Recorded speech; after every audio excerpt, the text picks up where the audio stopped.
ನಮ್ಮ ವಿಶ್ವೇಶ್ವರಯ್ಯನವರಿಗೆ ಸಮಯದ ಬಗ್ಗೆ ಬಹಳ ಪ್ರತಿಯೊಂದು ಮಿನಿಟ್ ಆಗಬೇಕು ಅಂತಿತ್ತಲ್ಲ, ಅದನ್ನು ನೋಡಿ ಕೆಲವರು ತಮಾಷೆ ಮಾಡೋಕ್ಕೆ ಹೋದ್ರಂತೆ, ಚೇಷ್ಟೆ ಮಾಡೋಕ್ಕೆ ಹೋದ್ರಂತೆ. ದೊಡ್ಡವರನ್ನು ಹಾಸ್ಯ ಮಾಡೋದು, ಅವರಿಗೆ ಮೋಸ ಮಾಡೋದು ಬಹಳ ಸುಲಭ. ಒಂದು ವೃತನಷ್ಟೇ ಇಟ್ಟುಕೊಂಡವರ ನಡವಳಿಕೆಯಲ್ಲಿ ಲಘು ಮನಸ್ಸಿನ ನಗಲು ಕಾರಣವಾದ ಸಂದರ್ಭಗಳು ಎಷ್ಟೋ ಇರುತ್ತವೆ. ದೊಡ್ಡವರು ನೋಡಿದಾಗ ನಗೋದಕ್ಕೆ ಅವಕಾಶ ಇರ್ತದೆ ನಿಮಗೆ, ನೋಡಿ ಎಷ್ಟು ಪರ್ಟಿಕ್ಯುಲರ್ ಆಗಿದ್ದಾರೆ ಅವರು ಅಂತ. ಆದರೆ ಒಂದು ಮಹಾದೀಕ್ಷೆಯಲ್ಲಿ ಮನಸ್ಸನ್ನು ಮಗ್ನ ಮಾಡಿರುವವರು ಚಿಲ್ಲರೆ ವಿಷಯಕ್ಕೆ ಗಮನ ತೆಗೆದುಕೊಳ್ಳಲಾರರು. ಅದಕ್ಕೆ ಸಿಂಹದೃಷ್ಟಿ ಅಂತ ಹೆಸರು. ಅದಕ್ಕೆ ಹೇಳ್ತಾರೆ, ಸಿಂಹ ಮಲ್ಕೊಂಡಾಗ ಎಷ್ಟೇ ಹಸಿವೆ ಆದರೂ ಕೂಡ ಪಕ್ಕದಲ್ಲಿ ಇಲಿ ಹೋದರೆ ಹೊಡೆ ತಿನ್ನಲ್ಲ ಅಂತ. ಅದು ಇಲಿ ಓಡಾಡ್ತಿದ್ರೆ ಇಲಿ ಹೊಡೆ ತಿನ್ನಲ್ಲ ಅದು. ಸಿಂಹ ಹಸಿವೆ ಆದರೂ ಕೂಡ ಹಸಿವೆ ಆಗಿದೆ ಅಂಥೇಳಿ ಅದ್ರ ಗಮನ ಏನಿದ್ರೂ ಆನೆ ಮೇಲೇ. ಹಾಗೆ ದೊಡ್ಡ ಲಕ್ಷ್ಯದಲ್ಲಿದ್ದವರು ಸಣ್ಣ ವಿಷಯಗಳನ್ನು ಗಮನಿಸೋದಿಲ್ಲ ಅಂತ. ಹಾಗೆ ವಿಶ್ವೇಶ್ವರ ವಿಷಯದಲ್ಲಿ ಸಾಕಷ್ಟು ಜನ ಹಾಸ್ಯ ಮಾಡ್ತಾಯಿದ್ರು ಅಂತ. ಒಬ್ಬ ಅಮಲ್ದಾರ ಏನು ಮಾಡಿದ್ದ ಅಂತ ಬರೀತಾರೆ. ಒಬ್ಬ ಅಮಲ್ದಾರ ಇದನ್ನು ನೋಡಿಕೊಂಡು ತಮಾಷೆಯಾಗಿ ಬರೆದಿದ್ದಂತೆ. ಉಪದೇಶವನ್ನು ತಾನು ಅಕ್ಷರಶಃ ಪಾಲಿಸುತ್ತೇನೆ ತೋರಿಸಲು ತನ್ನ ಸ್ವಂತ ವೇಳಾಪಟ್ಟಿಯೊಂದನ್ನು ಬರೆಯಿಸಿ ಅದರ ಪ್ರತಿಯೊಂದನ್ನು ತಾಲೂಕು ಕಚೇರಿ ನೋಟಿಸ್ ಬೋರ್ಡ್ ಮೇಲೆ ಎಲ್ಲರಿಗೂ ಕಾಣುವಂತೆ ಅಂಟಿಸಿದ್ದ.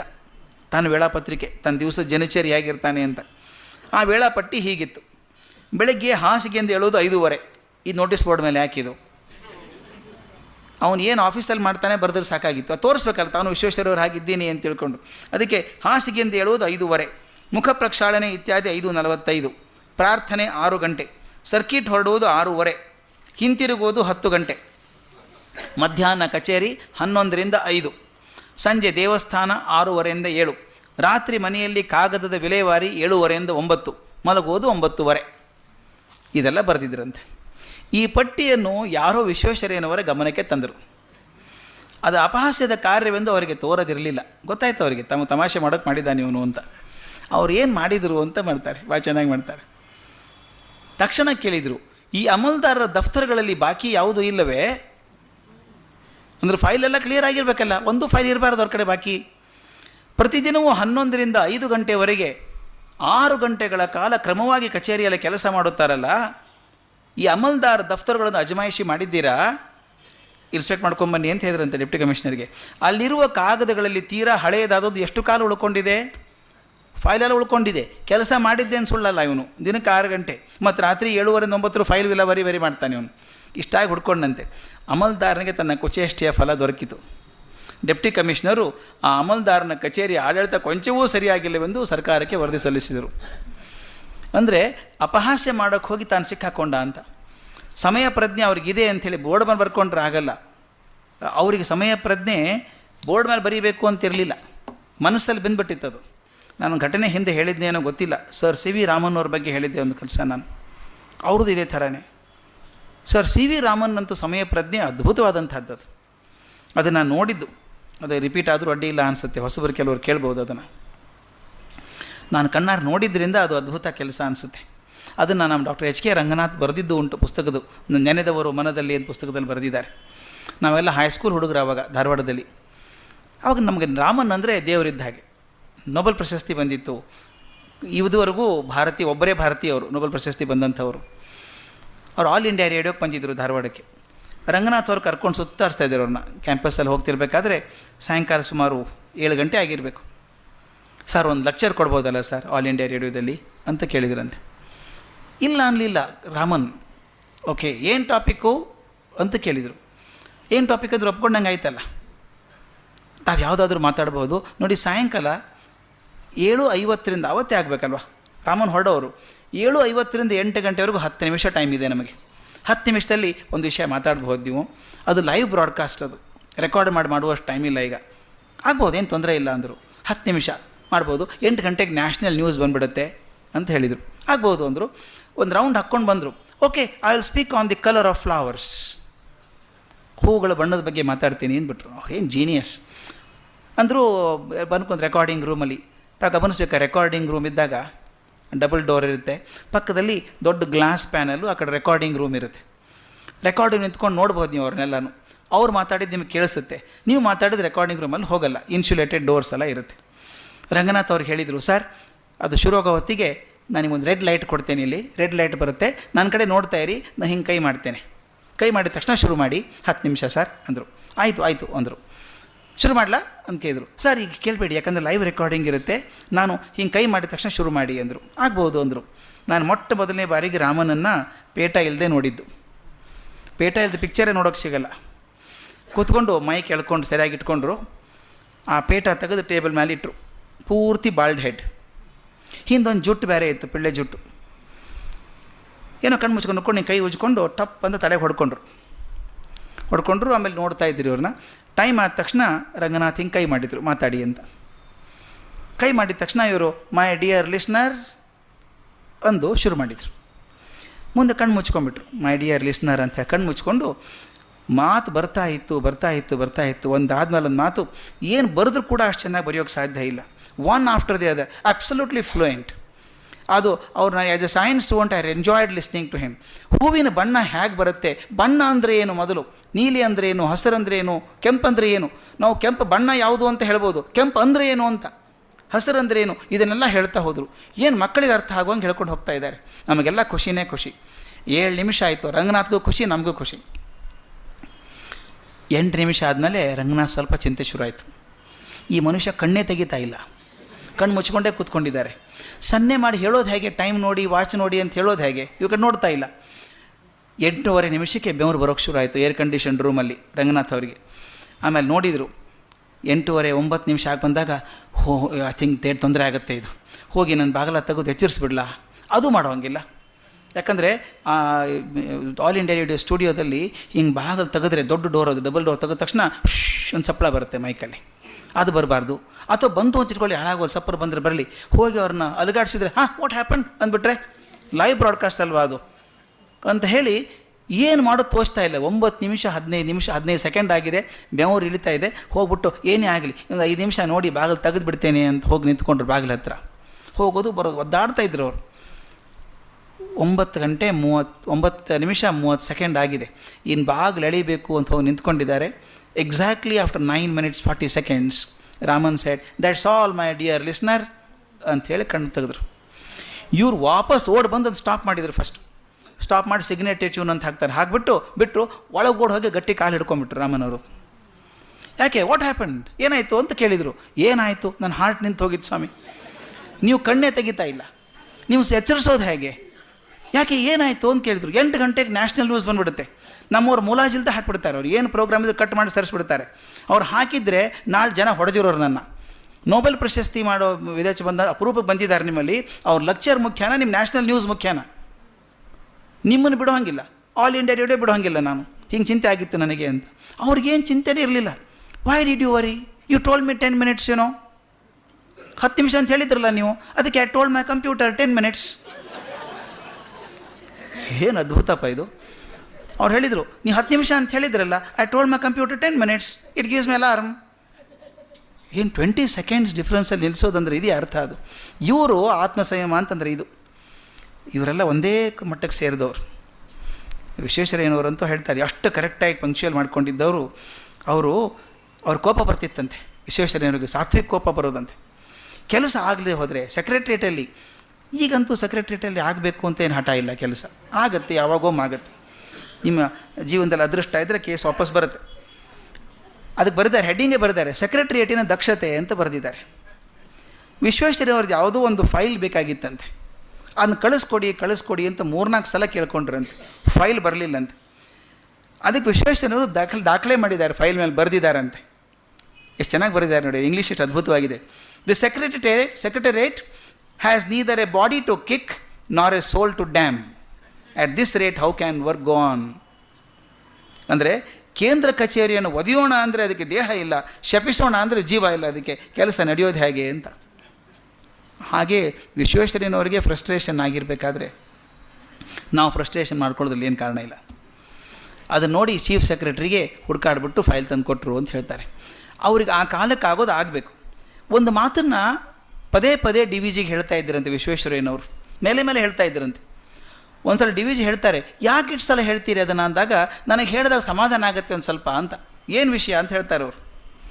ಅದಕ್ಕೆ ಹೇಳ್ತಾರೆ, ವಿಶ್ವೇಶ್ವರಯ್ಯನವರು ನನ್ನೊಡನೆ ಪದೇ ಹೇಳುತ್ತಿದ್ದ ಒಂದು ಮಾತನ್ನು ನಾನು ಇಲ್ಲಿ ಸ್ಮರಿಸದೆ ಬಿಟ್ಟರೆ ದೊಡ್ಡ ಲೋಪ ಆದೀತು. ಅದು ಯಾವ ಮಾತು ಅಂದರೆ, ನಮ್ಮ ದೇಶದಲ್ಲಿ ಮಗು ಹುಟ್ಟುವಾಗ 60 ವರ್ಷ ವಯಸ್ಸು ತುಂಬಿರುತ್ತದೆ. ನಮ್ಮ ದೇಶದಲ್ಲಿ ಮಗು ಹುಟ್ಟುವಾಗ 60 ವರ್ಷ ತುಂಬಿರುತ್ತದೆ. BA ಪರೀಕ್ಷೆ ಆಗುವ ವೇಳೆಗೆ ಹುಡುಗಿ ಹೋಗಿರುತ್ತದೆ. ಪರೀಕ್ಷೆ ಪಾಸ್ ಮಾಡುವ ಯತ್ನದಲ್ಲಿ ಶಕ್ತಿಯೆಲ್ಲ ವೆಚ್ಚವಾಗಿ ಉಸಿರು ಮಾತ್ರ ಉಳಿದುಕೊಂಡಿರುತ್ತದೆ. ಚಾಕರಿಗಾಗಿ ಹುಡುಕಾಡುವುದರಲ್ಲಿ ಬೆನ್ನು ಬಾಗು ಬಂದಿರುತ್ತದೆ. ಆಮೇಲೆ 5-6 ವರ್ಷ ಹಾಗೂ ಹೀಗೂ ನಡೆಯುತ್ತದೆ. ವಯಸ್ಸು 25 ಆಯಿತೆಂದರೆ ಆರಾಮ ಕುರ್ಚಿಗಳನ್ನು ಹುಡುಕುತ್ತಾರೆ. ನಮಗೆ ಸ್ವರಾಜ್ಯ ಬಂದ ಮೇಲೆ ನೋಡಿ, ಅವರು ಅವಾಗ ಬರೆದಿದ್ದು, ಆವಾಗ ನಮಗೆ ಸ್ವರಾಜ್ಯ ಬಂದ ಮೇಲೆ ಆಫೀಸುಗಳಲ್ಲಿ ಸಾಮಾನ್ಯವಾದ ಕುರ್ಚಿಗಳಿರೋದಿಲ್ಲ, ಜನ ತಟ್ಟು ಬಿದ್ದು ಹೋಗಿರ್ತಾರೆ ಅಷ್ಟರೊಳಗೆ. ಆಮೇಲೆ ನಿರ್ಬಂಧಕ್ಕೋಸ್ಕರ ಕೆಲಸದ ಸ್ವಲ್ಪ ನಟನೆ, ಇದು ನಿನ್ನ ವಿದ್ಯಾವಂತರ ಹಣೆ ಬರಹ ಅಂತ. ಅಂದರೆ ನಿರ್ವೀರ್ಯರಾಗಿ ಹೋಗ್ಬಿಟ್ಟಿದ್ದೀವಿ ನಾವು ಅಂತ. ಕೆಲಸ ಸಿಗೋದೇ ಒಂದು ಸಾಧನೆ. ಕೆಲಸ ಸಿಕ್ಕ ಮೇಲೆ ಕೆಲಸ ಮಾಡಬೇಕು ಅಂತೇನಿಲ್ಲ. ಅದು ಹೇಳ್ತಾರೆ, ಶಕ್ತಿ ಕಳ್ಕೊಂಡ್ಬಿಟ್ಟಿದ್ದೀವಿ ನಾವು ಅಂತ. ದ ಗ್ರೇಟೆಸ್ಟ್ ಟ್ರ್ಯಾಜಿಡಿ, ಸಾಕ್ರೆಟಿಸ್ ಹೇಳ್ತಾನೆ, ಭಾಳ ಚೆನ್ನಾಗಿ ಹೇಳ್ತಾನೆ, greatest tragedy of a country. ಅವನು ಬರೀತಾನೆ, tragedy of an individual, tragedy of a country ಅಂತ ಬರೀತಾನೆ. ಟ್ರ್ಯಾಜಿಡಿ ಆಫ್ ಎನ್ ಇಂಡಿವಿಜುವಲ್ ಅಂದ್ರೇನು? ಯಾರು ಹೇಳಿದ್ರಂತೆ, what is the greatest tragedy in life? ಒಬ್ಬ ಹೇಳಿದಂತೆ, ಇವತ್ತು ಮಧ್ಯಾಹ್ನ ಒಳ್ಳೆ ಊಟಕ್ಕೆ ಹೋಗಬೇಕಾಗಿತ್ತು, ಹೋಗೋಕ್ಕಾಗಲಿಲ್ಲ ನಾನು, ವಾಟ್ ಎ ಟ್ರ್ಯಾಜಿಡಿ ಎಂದಂತೆ. ಇನ್ನೊಬ್ಬ ಹೇಳಿದಂತೆ, ಜೀವನದಲ್ಲಿ ಇದು ಆಗಬೇಕು ಅಂದ್ಕೊಂಡಿದ್ದೆ ನಾನು, ಆಗಲಿಲ್ಲ, ಅದು ಟ್ರ್ಯಾಜಿಡಿ ಅಂತ ಹೇಳ್ತಾನೆ. ಅದಕ್ಕೆ ಹೇಳ್ತಾನೆ, it's not A tragedy. The tragedy for an individual is you stand in the last minutes of your life and realize the whole life is wasted. That is the greatest tragedy ಅಂತ. ನಿಮ್ಮ ಜೀವನದ ಕೊನೆ ಘಳಿಗೆಯಲ್ಲಿ ನಿಂತ್ಕೊಂಡು ಜೀವನವನ್ನು ಪುನರಾವಲೋಕನ ಮಾಡಿದಾಗ, ಛೇ ಎಷ್ಟೊಂದು ಮಾಡ್ಬೋದಾಗಿತ್ತಲ್ಲ, ಮಾಡೋಕ್ಕಾಗಲಿಲ್ಲ ಅದೆಲ್ಲ, ಅದೊಂದು ದುರಂತ ಅಂತ, ವ್ಯಕ್ತಿಶಃ ದುರಂತ ಅದು. ಇನ್ನೊಂದು ದೇಶಕ್ಕೋಸ್ಕರ ದುರಂತ ಯಾವುದು ಅಂತ ಸಾಕ್ರೆಟಿಸ್ ಹೇಳ್ತಾನೆ. The greatest tragedy for A society R A community is when community decides I can't do much. ಯಾವ ಸೊಸೈಟಿಯಲ್ಲಿ ಮುಂದಿನ ಭವಿಷ್ಯ ಬಗ್ಗೆ ಆಶಾಚರಣೆ ಇಲ್ಲವೋ ಆ ಸೊಸೈಟಿಯಲ್ಲಿ ಸತ್ತೋಯ್ತು ಅಂತ. ಈಗ ನಮಗೆ ಹಂಗೆ ಆಗ್ತಾಯಿದೆ, ಆಶಾಕಿರಣ ಸಿಗ್ದಂಗೆ ಆಗಿದೆ ಅಂತ ಬರೀತಾರೆ ಅವಾಗ. ಇದು ನಿನ್ನ ವಿದ್ಯಾವಂತರ ಹಣೆ ಬರಹ. ಅವರೊಂದು ಘಟನೆ ಬರೀತಾರೆ, ಅದು DVG ಹೇಳ್ತಾ ಇದ್ರಂತೆ. ಪುಣೆದಲ್ಲಿದ್ದಾಗ ಒಂದು ಸಲ ಮಹಾದೇವ್ ಗೋವಿಂದ ರಾನಡೆ ಅವ್ರು ನೋಡೋಕೆ ಹೋದಾಗ, ರಾನಡೆಯವರು ಮಾತಾಡ್ಕೊಂಡು ಹೊರಗೆ ಬಂದ್ರಂತೆ. ವಿಶ್ವೇಶ್ವರಯ್ಯನವರು ಹೊರಗೆ ಬಂದಾಗ ಒಂದು ಕೋಣೆ ಇತ್ತಂತೆ, ಅಲ್ಲಿ ಆ ಕೋಣೆ ಕಡೆ ಬೆರಳು ಮಾಡಿ ತೋರಿಸಿದ್ರಂತೆ ವಿಶ್ವೇಶ್ವರಯ್ಯನವರು. ಅಲ್ಲಿ ನೋಡಿ, ನನ್ನ ಸ್ನೇಹಿತರೊಬ್ಬರು ವ್ಯಾಧಿಯಿಂದ ಬಳಲ್ತಾ ಇದ್ದಾರೆ, ತುಂಬ ವ್ಯಾಧಿಯಿಂದ ಬಳಲ್ತಾ ಇದ್ದಾರೆ, ಆ ವ್ಯಾಧಿಯಿಂದ ನನ್ನ ದೇಶಕ್ಕೆ ತೊಂದರೆ ಆಗಿಬಿಟ್ಟಿದೆಯಪ್ಪ ಅಂದ್ರಂತೆ. ಅದು ಯಾರು ಅಂದರೆ, ಯಾರೋ ಬರೆದಿದ್ದಾರೆ, ಮಾಂಡಲೀಕ್ ಅಂತ ಯಾರೊಬ್ಬರು ಇದ್ದರಂತೆ, ರಾನಡೆಯವ್ರ ಸ್ನೇಹಿತರು. ಅವರಲ್ಲಿ ಮಲ್ಕೊಂಡಿದ್ದರಂತೆ. ಏನಾಗಿದೆ ಇವರಿಗೆ ಅಂತ ವಿಶ್ವೇಶ್ವರಯ್ಯ ಕೇಳಿದ್ರಂತೆ ರಾನಡೆಯವರಿಗೆ. ರಾನಡೆ ಹೇಳಿದ್ರಂತೆ, ಪಾಪ ಮಾಂಡಲೀಕ್ ಅವರಿಗೆ ಪಾರ್ಶ್ವವಾಯು ಆಗಿಬಿಟ್ಟಿದೆ, ಪ್ಯಾರಲಿಸಿಸ್ ಆಗಿದೆ, ಅದಕ್ಕೆ ಪಾಪ ಒದ್ದಾಡ್ತಾರೆ ಅಂತ. ನೀವೇನು ಹೇಳಿದ್ರಿ ಆಗಲೇ ಅಂತ ವಿಶ್ವೇಶ್ವರಯ್ಯ ಕೇಳಿದರು. ಅವರಿಂದ ದೇಶಕ್ಕೆ ತುಂಬ ತೊಂದರೆ ಆಗಿದೆ ಅಂದ್ರಲ್ಲ ವ್ಯಾಧಿಯಿಂದ, ಮಾಂಡಲೀಕ್ ಅವ್ರಿಗಲ್ವ ಆದದ್ದು ಅಂತ ಕೇಳಿದ್ರಂತೆ. ಅಲ್ಲಪ್ಪ, ಮಾಂಡಲೀಕ್ ಅವ್ರಿಗೆ ಆದಂಥ ವ್ಯಾಧಿ ಇಡೀ ದೇಶವನ್ನು ಕಾಡ್ತಾ ಇದೆಯಲ್ಲಪ್ಪ ಅಂದ್ರಂತೆ. ಅಂದರೆ ಏನು ಅಂತ ಹೇಳ್ತಾರೆ ಅವರು, ನಮ್ಮ ದೇಶವೆಲ್ಲ ಇದೇ ವ್ಯಾಧಿಯಿಂದ ಮನಸ್ಸಿನಲ್ಲಿಯೂ ಬುದ್ಧಿಯಲ್ಲೂ ದುರ್ಬಲವಾಗಿಲ್ಲವೇ? ಎಲ್ಲಿ ನೋಡಿದರೂ ಯಾರಿಗೂ ಯಾವುದರಲ್ಲಿಯೂ ಉತ್ಸಾಹವಿಲ್ಲ, ಬುದ್ಧಿಯ ಸಾಹಸ ಮೊದಲೇ ಇಲ್ಲ ಅಂತ ಹೇಳೋರಂತೆ. ಅಂದರೆ ಪಾರ್ಶ್ವವಾಯು ಬಡದಂಥ ಒಂದು ಜನಾಂಗ ಆಗ್ಬಿಟ್ಟಿದ್ದೀವಿ ಅಂತ. ಅದನ್ನು ವಿಶ್ವೇಶ್ವರ ಮೇಲೆ ನೆನೆಸ್ಕೋತಾ ಇದ್ದರು ಅಂತ.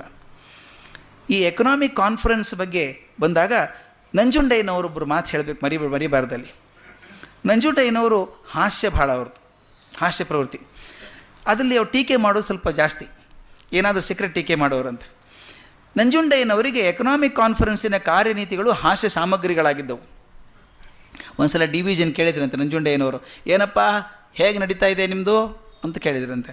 ಏನು ಯಾವುದು ಅಂತ ಇವ್ರು ಕೇಳಿದ್ರಂತೆ. ಅದೇ ಡೆವಲಪ್ಮೆಂಟ್ಗಳು ಹೇಗೆ ನಡೀತಾ ಇದೆ ಅಂತ ಕೇಳಿದ್ರಂತೆ. ಯಾವುದ್ರ ಡೆವಲಪ್ಮೆಂಟ್ಗಳು ಅಂತ DVG ಕೇಳಿದರು. ಉತ್ತರ ಅವ್ರದ್ದು, developing organisations and organising developments developing organisations and organising developments. Economics conference ಭಾರೀ ಮಾತಿನ ಗಾಳಿ ಬುರುಡೆ ಅಂತ ಅವ್ರ ತಾತ್ಪರ್ಯ. ವಿಶ್ವೇಶ್ವರಯ್ಯನವರು ಆಗಿದ್ದರಲ್ಲ, ಒಂದು ಸಲ ಮಾತುಕತೆ ಆಗ್ತಾಯಿತ್ತು. ನಂಜುಂಡಯ್ಯನವರು ಅಲ್ಲೇ ಕೂತಿದ್ದಾರೆ ಪಕ್ಕದಲ್ಲಿ, DVGನೂ ಮೆಂಬರ್ ಕೂತಿದ್ದಾರೆ. ಯಾರೋ ಒಬ್ಬ ಸೂಪರಿಂಟೆಂಡೆಂಟ್ ಬಂದು 2 ತಿಂಗಳೊಂದು ರಿಪೋರ್ಟ್ ಕೊಡಬೇಕು, ಏನೇನಾಗಿದೆ ನಮ್ಮ ಕಾನ್ಫರೆನ್ಸಿನ ಚಟುವಟಿಕೆಗಳು ಅಂತ ರಿಪೋರ್ಟ್ ಕೊಡಬೇಕು. ರಿಪೋರ್ಟ್ ಕೊಟ್ಟರಂತೆ.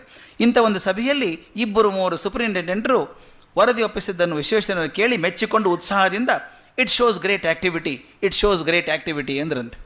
ಸಂತೋಷ ಆಯಿತು, ಏನು ಒಳ್ಳೆ ಕೆಲಸ ಆಗ್ತಾಯಿದೆ ಅಂತೆ. ಇಟ್ ಶೋಸ್ ಗ್ರೇಟ್ ಆ್ಯಕ್ಟಿವಿಟಿ ಅಂದ್ರಂತೆ. ಅವರ ಪಕ್ಕದಲ್ಲಿ ಕುಳಿತಿದ್ದ ನಂಜುಂಡಯ್ಯನವರು ಒಡನೆ ಕೊಂಚ ಮೆಲುಧನಿಯಲ್ಲಿ ಯಾ ಆನ್ ದ ಟ್ರೆಜರಿ ಅಂದ್ರಂತೆ. ಆ್ಯಕ್ಟಿವಿಟಿ ಆಗ್ತಾಯಿದೆ, ಅದು ಎಲ್ಲಿ ಆಗ್ತಾಯಿದೆ ಅಂದರೆ ಟ್ರೆಜರಿಯಲ್ಲಿ ಆಗ್ತಾಯಿದೆ ಅಂತ, ಅಂದರೆ ಖರ್ಚಾಗ್ತಾಯಿದೆ ಅಂತಲ್ಲಿ, ಅಲ್ಲಿ ಮಾತ್ರ ಜಾಸ್ತಿ ಆಕ್ಟಿವಿಟಿ ಅಂತ ಎಂದು ಪ್ರತಿಟೀಕೆ ಮಾಡಿದರು. ಸಭೆಯಲ್ಲಿ ಬಹುಮಂದಿ ಗೊಳ್ಳ ನಕ್ಕರು, ಕೆಲವರು ಒಳಗೊಳಗೆ ನಕ್ಕರು ಅಂತ. ಈ ಡ್ರೆಸ್ ಹಾಕ್ಕೊಂಬರ್ತಿದ್ದಿರಲ್ಲ ನಮ್ಮ ವಿಶ್ವೇಶ್ವರಯ್ಯನವರು, ಅದ್ಭುತ ಡ್ರೆಸ್ ಹಾಕ್ಕೊಂಬರೋರು, ಚೆನ್ನಾಗಿರೋದು. ಈಗ ನಮ್ಮ ಕೆಲವೊಂದು ಅಭ್ಯಾಸ ಉಂಟು ನಮಗೆ. ನಮ್ಮ ದೊಡ್ಡವ್ರನ್ನ ಯಾರನ್ನಾದರೂ ಮೆಚ್ಚಿಸ್ಬೇಕು, ಓಲೈಸಬೇಕು ಅಂತ ಒಂದು 2 ಹಾದಿ ಇದೆ. ಅವ್ರು ಹಾಗೆ ಡ್ರೆಸ್ ಹಾಕ್ಕೊಂಡು ಹೋಗಬೇಕು ಅಂತ ಕೆಲವ್ರು ನಂಬಿಕೊಂಡ್ರು. ಅವ್ರು ಹೇಳಿದ್ದನ್ನು ಒಪ್ಸ್ಕೊಳ್ಳೋದು, ಹೊಗಳೋದು ಮಾತು ಬೇರೆ.